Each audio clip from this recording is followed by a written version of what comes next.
All right, Jamaicans. Today's discussion is not light, and it's not politics for entertainment. This PNP press conference, featuring Mark Goldin, Nikiersha, and Alfred Dawes, raised serious alarm bells about the state of the University Hospital of the West Indies, describing it as being on life support. The phrase alone should make every Jamaican pause, because hospitals are supposed to save lives, not fight for their own survival. This morning because Jamaica's health system is in crisis. Our premier teaching hospital, the University Hospital of the West Indies, is in a national health crisis. This health crisis is threatening patient care, staff morale, and public trust. This crisis, though, did not come up overnight. It didn't happen by chance. It is a direct result of governance failure and political interference. Today, we are going to place the facts before the country, exposing the human cost, the cost on the staff and the welfare of those who have to interface with this system. Our leader of the opposition, Mark Goldin, will play for you play by play what has happened since this crisis began unfolding, after which Dr. Dawes will take you with the facts, and you then will have to make the decisions. We'll take your question after the break when we come back. Good morning. I'll go first. So many have been wondering, why did we take so long to do a press conference? And it's a simple reason. After every scandal that he has faced, the Minister of Health has gone on a cross-country tour and gone on every talk show and produced a lot of news to drown out whatever it is that we're bringing attention to. And as a result of that, he has been able to escape time and time again, scandal after scandal. So we decided to do things a little bit different. So we brought things out in the media in a creative way. And then we allowed the minister to do his usual tours. And you would have seen over the last few days that he has gone to most of the hospitals. There have been a lot of sound bites, a lot of stories. He has been on a lot of talk shows. And all of this has served to kill the discourse of what is happening at the university hospital. So now that he has done what he usually does, we are now going to have the press conference that so many are dying for. So we want to bring back the attention to the University Hospital of the West Indies this morning. And the reason why we have to bring back the attention to the University Hospital of the West Indies is because it is the premier teaching hospital in the Caribbean. So it's not just a regular hospital where you go and get treatment. This is where doctors, nurses, physiotherapists, lab techs, many healthcare workers are trained. And if the university hospital loses its accreditation, it can impact on healthcare across the region. Not only does it serve as a teaching hospital, and it is in danger of losing its accreditation and as a result affecting the University of the West Indies, but it sees about 10% of the Jamaican population every year, and it is a type A referral hospital. So we have to preserve the University Hospital of the West Indies. And what has been happening, especially over the last few years, is that the hospital is almost in a death spiral because of poor governance. Now, the minister has repeatedly distanced himself from what is happening at the university hospital. And he has basically cast blame on the departmental heads. We cannot allow this to happen another time. We cannot allow the deflection and the distraction to allow it's far to take away from the substantive issues. We have to stop it now because the consequences are too great. When the former board tried to enact reforms, they saw evidence of fraud, they saw procurement irregularities, and they sought to correct them. They had a CEO brought in after an exhaustive process where they had over 30 applicants. That CEO was a professional who was supposed to bring forward the reforms at the university hospital. The acting CEO of the time was not shortlisted. He was not deemed to be qualified for the job. But then the minister directly intervened and the board was dissolved. A new board was formed. The CEO who was selected to oversee the reforms at the university hospital had gone back by because they thought that they were going to work in a hostile environment. And who did this new board select to be the CEO? The same acting CEO who was not qualified for the job, according to the HR panel. This is the same CEO who has overseen the scandal that has plagued the University of the West Indies that we're seeing in the Auditor General's report. Now, when a minister steps in and fires a board who is trying to enact reforms and puts in place somebody who presides over massive mismanagement leading to this scandal that we're seeing today, he has to accept some responsibility.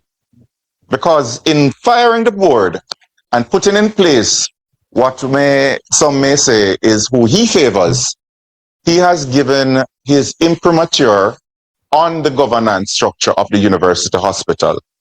And then those who he favors, they go around acting, in the words of the staff, like absolute monarchs.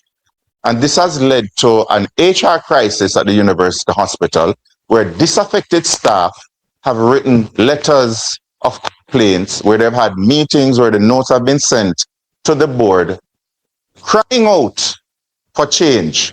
They have highlighted procurement issues, irregularities. They have been sidelined from the process. There has been a mismatch between what they need to function properly and the needs of the senior management of the university hospital, leading to dysfunctional equipment and services not being able to attend to patients because there has been a reliance on infrastructural developments rather than giving them the tools they need to work with. We have to mention, of course, the Sagicor Foundation's donation to the hospital. And it is being spun as if we are attacking a private sector entity. No, we're not. We feel sorry for Sagicor because Sagicor had all good intentions to help the pediatric unit at the university hospital. The pediatricians were very involved in the Sagicor Foundation's efforts to raise the funds. But then Sagicor was misled, hoodwinked, taken for a ride by senior managers at the university hospital who told them that the pediatric department had bought into the reallocation of the resources. So instead of the $75 million going towards the pediatric ward that it was initially earmarked for, it went towards a CT scanner purchase. And the poor organization, not knowing what was going on, went along with it. The pediatricians were basically told by some managers that they are not getting the money. The money is going to be used elsewhere and they have no say in the matter. In their words, they feel like they were used. And it's situations like this that has led to low staff morale and has led to poor service at the University Hospital of the West Indies. And if it continues this way, you're going to see the death of a regional institution. Now, when you speak about reforms, immediately after the tabling of the Auditor General's report, when it became public, the minister announced a panel to look into the operations of the hospital and what exactly could have been done to prevent this scandal from unfolding. And it seems genuine when you look at it, that we're seeing the report coming out and then the minister taking decisive action less than 24 hours later. But they knew about the report from last year. Why wasn't this panel announced last year? Because the panel is only to serve as a distraction for you to wait 4 months, lose interest, and then you would move on to another scandal somewhere else, maybe Cornwall Regional, and then this matter would die a slow and painful death. But the minister did not need to empanel another set of individuals to look into the findings of the Auditor General report. In fact, there was already an investigative report, and this was submitted to the board from November last year. And this investigative report looked into the Auditor General's report, and it found evidence of similar things: a lack of procurement plans, lack of documented controls, repeated internal audit warnings, fragmented governance structures, insufficient staffing. And when it went through department by department to show that the procurement department had staff that were not trained in procurement, there's a lack of digitization, and there was no documentation of internal controls. The finance department was weak. The internal audit department, they repeatedly flagged issues, but no action taken by management or the audit committee. And of course, they had insufficient staffing and insufficient space to perform their duties. You look again at system-wide governance failures. Audit committee not performing its statutory role, CEO and senior directors not enforcing internal audit recommendations, no coordination between internal audit and risk management, and of course, again, insufficient digitization. The office of the CEO was flagged repeatedly for breaches. The CEO, reading from the internal audit, the internal investigative report, the CEO confirms ultimate responsibility for operational decisions, including procurement approvals. We know where the buck stops, and we know who allowed the buck to stop there. So we do have not just the findings, but we have the recommendations. So I don't know what this new panel is going to add when this investigative committee has already said that we should establish board-approved annual strategic procurement plans. We should have digital procurement. We should have immediate training and certification of all procurement staff, increased staffing, and of course, strengthening the audit committees. It's all here. It's all here. There's no reason to have another panel. Is the minister aware of this investigative report? And if he is aware of the investigative report, why was this not made public? And why is he creating another panel instead of insisting on these changes? Again, it speaks to PR over the need and the political will for reforms at the university hospital. I'm going to close by reading something. In spite of everything that's happened, repeatedly, scandal after scandal that have been brushed away by an untouchable minister with his untouchable servants, we have to take firm action in this regard.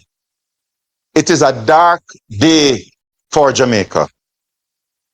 where the Prime Minister is unwilling or afraid to act against a minister in which the public has lost total confidence, and in which the institutions of the society are all agreed that this person does not enjoy their trust or faith and has breached the confidence that the people have placed in them.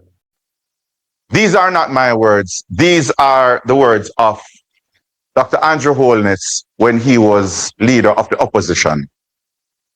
Thank you.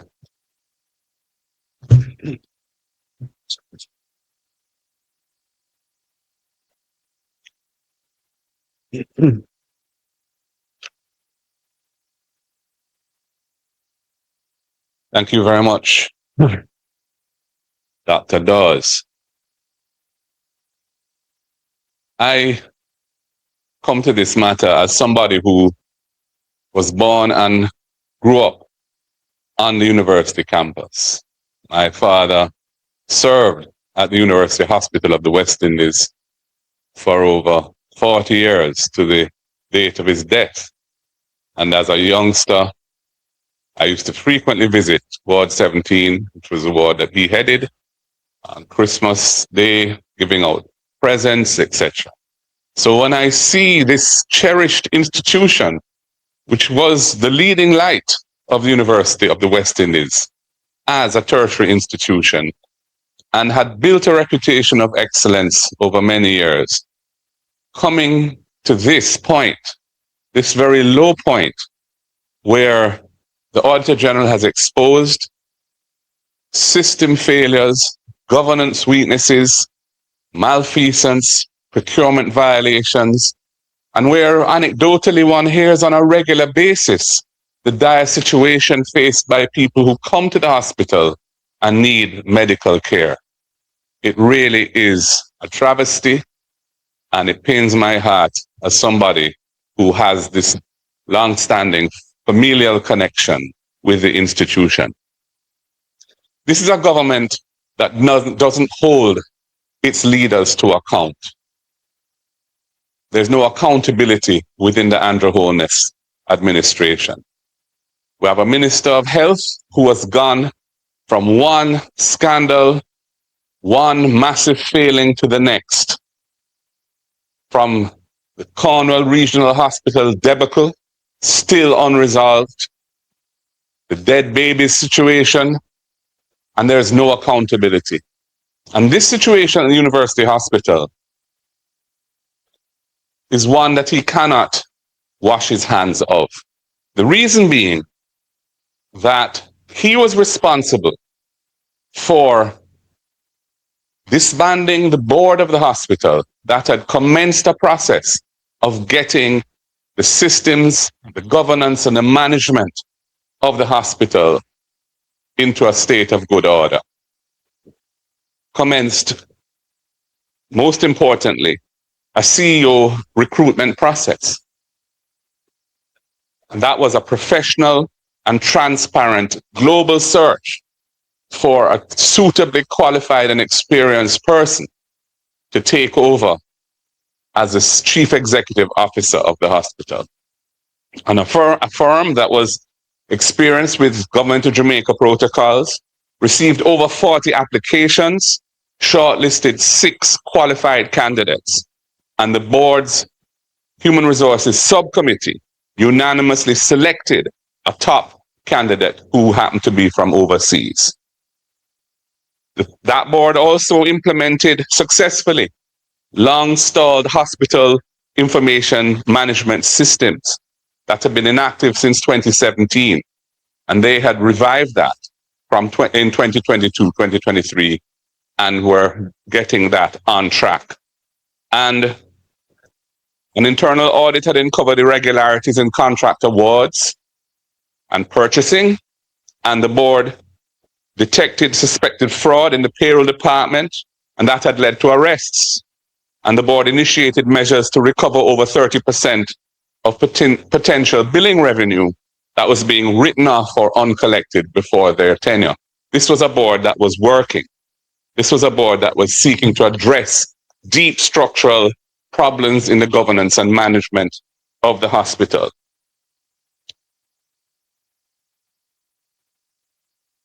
The account of the then chairman of the board that was dismissed, I think, in December 2023, speaks to the selected CEO candidate having withdrawn due to unwarranted pushback from elements that were opposed to this positive change. Prevention of the automatic permanent appointment of the acting CEO. Seeking to do that, the board voted to appoint another senior director as acting CEO because they were faced with a situation where the chosen person was effectively driven out, and they did not want to return to the status quo which they were seeking to move away from in a positive direction. And that is when the minister intervened, overturned that board decision, insisting that the former acting CEO remain and that the search for a new manager, new CEO be restarted. The then chairman resigned on December 4th in the face of this interference, stating that the situation he had found himself in was untenable. And the minister then dissolved the entire board and appointed a new one.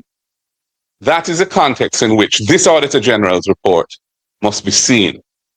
This Auditor General's report that has uncovered numerous serious failings in governance, procurement, and general management.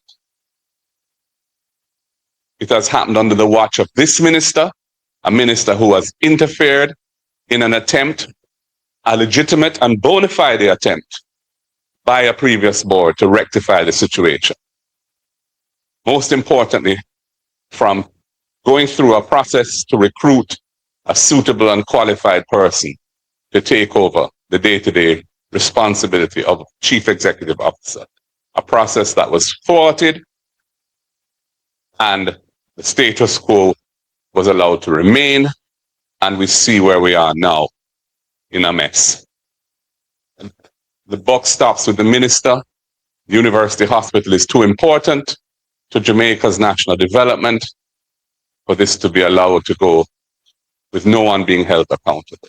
It is just another incident in the litany of malfeasance, of corruption, of nepotism, which has been a feature of the Andrew Holness government for the last 10 plus years.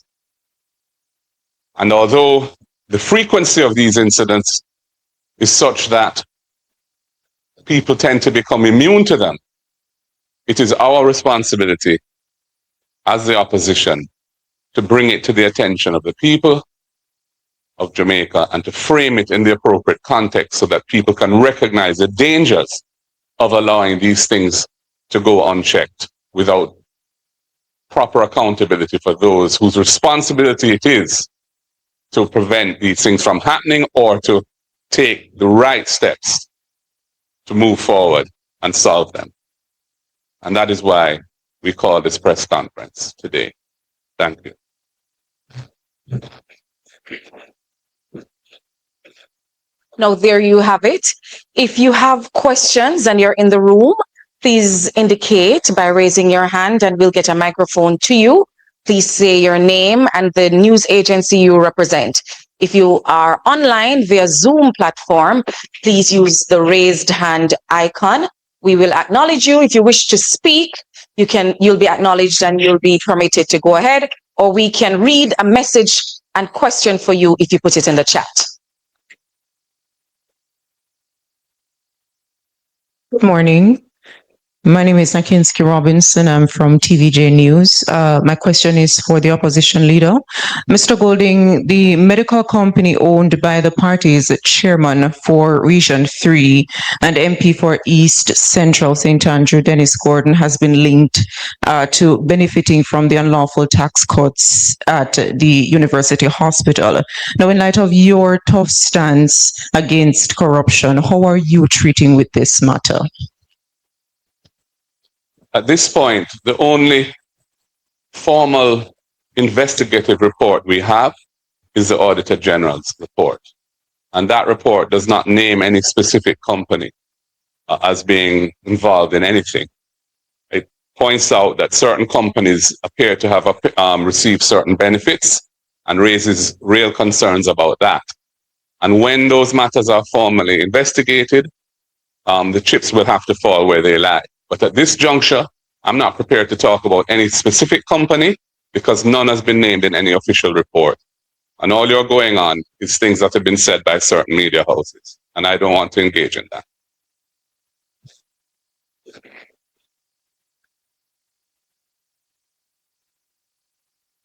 Follow up to that question, Mr. Golding. Siobhan Campbell from Nationwide News. The matter raised by my colleague, have you actually raised it with the chairman of Region 3, that's Dennis Gordon? Has he given you an explanation or an answer regarding the allegations raised?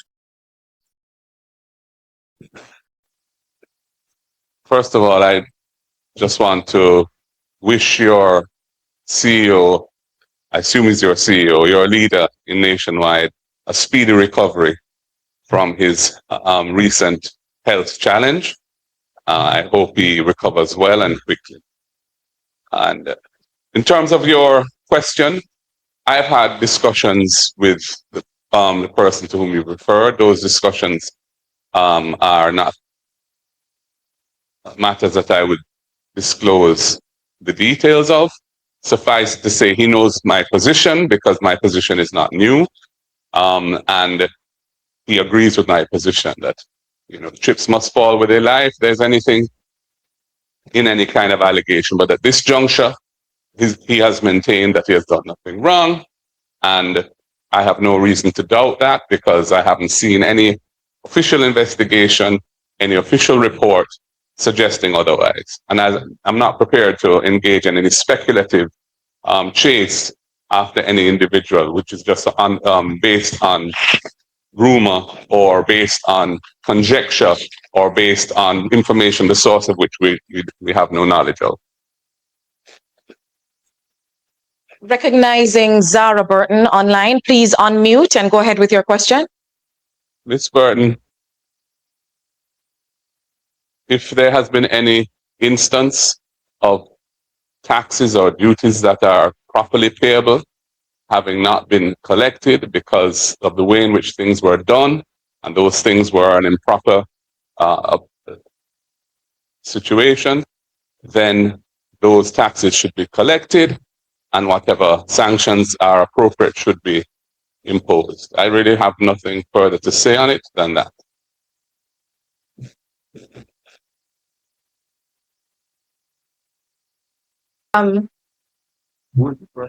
Okay, Zara, thank you so much for that. As the leader of the opposition said earlier, we are not in any position to confirm or deny or substantiate anything that has been said by a particular media house about this topic. All we have is what the Auditor General has put on the table. The Auditor General's document has not named the company you sought to name just now. We would not be irresponsible to bring information and speculation to the table right now without further, because that is injurious to all parties involved. As the leader said, his principle and the principle of the People's National Party is that the chips will fall where they lie. All parties are aware of this position. Please go ahead with your question, Siobhan. Yes, unless there's more questions regarding this matter, I did make a promise to my listeners that I would ask this the next time I had an opportunity, so I bring it here. We're still in the recovery phase from Hurricane Melissa. The People's National Party has courted donations from individuals on behalf of that effort. Is it the intention of the opposition to make available to the public what has been collected in terms of the quantum and what that sum has been used for in the spirit of accountability? Well, the People's National Party has always been very transparent and open with our financial accounting. Annually, that is published, audited financials, and I'm certain that this will form part of that. process. In the meantime, we urge the government to be transparent and candid and to tell the nation what they've done with the millions they've raised in the name of Jamaica to build back constituencies such as South St. James. We're still waiting to get some of that. So, yes, we have put in place a structure. We created a new structure after Melissa with a national disaster risk management committee within the party. There's a chairman who is Fitz Jackson. There's a project director who is the treasurer of the party, Senator Keisha Anderson. And part of their mandate is to ensure that there's full accountability and accounting for any relief that is administered through the party. So those reports will be prepared and will be made available in the appropriate channels. What I would say is that what we have heard is that there have been many billions of dollars of emergency procurement by the government. Emergency procurement means that there is no proper tendering and you don't know whether you're getting value for money. Now, I'm not saying that the circumstances didn't warrant using that procurement methodology. What I am saying is that the accountability for those resources becomes all the more critical. And we don't know what mechanism the government is going to provide to assure the public that those resources have received value for money. I remember arriving in Black River a few days after Melissa, and I saw a member of parliament, not from St. Elizabeth, on a street corner. And when I asked, I was told trucks were being used for the cleanup. So there you go. From the day one almost, the potential for nepotism, the potential for persons getting the benefit of their inside connections was being manifest. And so I feel that this is very important and that I ask the media to ensure that they hold or try their best to hold those who are responsible for these huge resources being expended are held accountable for how it's being done. Similarly, in relation to the university hospital matter, I realize that the media is fixating on the allegation made by one media house.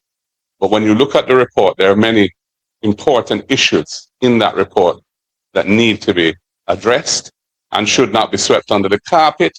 There are multiple players involved, and it's important that we don't abandon any kind of balance in how we deal with this thing and focus on what is actually before us from a credible source. And the only credible source presently having provided any information to the public on this is the Auditor General through her report. And to the extent that she has findings in there that warrant further investigation, I expect those further investigations to be done by the appropriate authorities.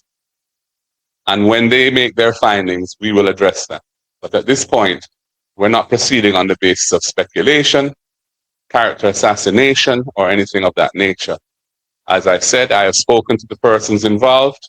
They have given me certain assurances, and at this juncture, I'm waiting to see how the matter develops in light of the report that we have, which is the Auditor General's report. Recognizing Janella Perseus. Please unmute and go ahead. Thank you so much.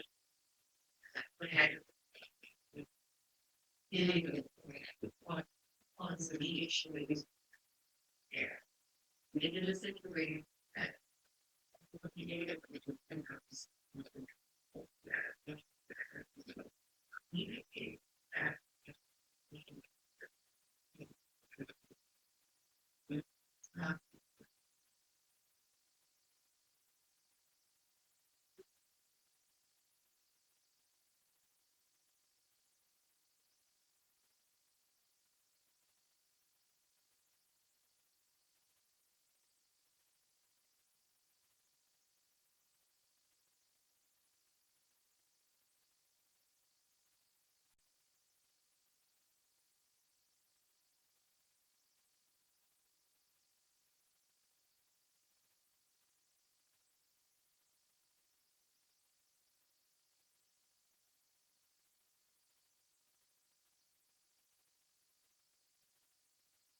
All right, so I'll take the first and the third, and the party leader will speak to the issue regarding the permanent secretary. So I'll say again what has been said by Mr. Golding and that I repeated. Mr. Golding had conversations with the named individual. He was given certain assurances. Mr. Golding also conveyed to the member in question that the party's position is, as is Mr. Golding's, that the chips will fall where they lie. With respect to the third question, today we are discussing a national health crisis that has the potential to derail the health conditions of many mothers, children, lots of people who are sick and needing health care. We wish to focus this discussion on that topic. We will, however, allow Mr. Golding to speak about the permanent secretary issue since you've raised that, but we want to refocus to the main issue. Thank you. Yeah, I mean, Janella, your first question was already answered. I don't see the need to repeat what I said before. In terms of where the chips lie means, that would depend on what the chips are. I can't speculate at this point as to what may or may not arise. On the third question, I'm here, I'm doing the party's work, and we're going through a process of appraisal and making the necessary organizational decisions so that we will get past the line next time. We were very close last time. If you add up the 4 seats that we needed to form government, and the total margin of adding up all 4 seats between the parties was 1,097 votes. That's how close this election was. So we have a lot to be encouraged by, and we're going to be doing the necessary things that we need to do to make sure that next time around we cross the tape first. In terms of the second issue, my concern is that the permanent secretary in a ministry is a very senior position in the civil service. That person is the administrative head of the ministry. It's a permanent secretary. It's a permanent position that lasts for the career of that individual normally, once they're appointed, the rest of their career. And our tradition and our expectation is that the persons who hold those positions are not politically connected, are not known to have any kind of political affiliation or connection, because they have to serve successive administrations and must command the trust and confidence of the government of the day, which will change from time to time in a democracy such as ours. And that is the reason why I objected to this particular appointment. I have nothing against the individual concerned. Indeed, I've had quite cordial and productive dealings with her over the years as an MP through when she was in her former position. It's nothing to do with her as an individual. It's the principle of this which is important. And we mustn't allow our principles to just slide away. At the end of the day, we're just governed entirely by opportunism and what suits the power interests of those who hold power. We must protect the democracy that we have and not take it for granted. Surely international events show the importance of that. And that is why I said what I said in relation to that specific appointment. All right, we want to thank the members of the media who took the time to join us today. We hope that you'll be able to telegraph to the public the issues that were raised today by Dr. Dawes and the leader of the opposition. These are issues of national importance, and we hope that they will be given the time to be ventilated in a proper space. Thank you for joining us. Good morning. When political leaders use language like this, it suggests more than inconvenience. It suggests financial strain, staffing shortages, equipment challenges, and a system under constant pressure. UHWI handles the most critical cases. When UHWI weakens, patients don't just get delayed. Lives are put at risk. This is not fear-mongering. This is about preparedness and responsibility. Mark Golding's approach was calm but deliberate. What stood out was that he didn't sound surprised. He sounded concerned that warnings may have been ignored for too long. There was an underlying message. Healthcare systems don't collapse overnight. They deteriorate slowly through neglect. And when leaders only respond at crisis point, the public pays the price. Nikiersha's grounded the conversation. Because it's easy to argue budgets and figures, but it's harder to argue against patients waiting hours for care, nurses stretched beyond capacity, doctors forced to make impossible choices. Her contribution reminded us that this is not about winning political points. It's about human dignity. Alfred Dawes added something crucial: structure. He pushed the discussion beyond sympathy and into oversight, governance, legal responsibility.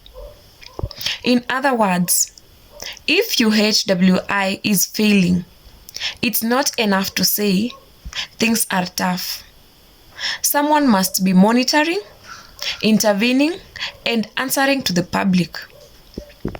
Without that, crises repeat themselves. Now here is what stood out to me most. We heard that UHWI is struggling, that the situation is urgent, but we did not hear a clear emergency plan, a funding rescue timeline, or guarantees that condition will stabilize soon. And that gap between diagnosis and solution is dangerous. Because when people hear life support without hearing recovery plan, confidence in the system erodes. Let's be clear. This should not turn into PNP versus GLP or opposition versus government shouting matches. Healthcare should be above partisan politics. No matter who forms the government, the responsibility remains the same. Keep hospitals functional, keep healthcare workers supported, keep patients safe. Anything less is a failure of leadership. Some people may think they don't use UHWI, but the truth is, public hospitals absorb pressure from the entire system. When one major institution weakens, others feel it. Emergency don't check your income. Illness doesn't ask your political party. This affects everyone. If UHWI is truly in crisis, then Jamaica deserves transparency, clear timelines, emergency intervention, and regular public updates. Not after things get worse, now, because healthcare crises don't wait on election cycles.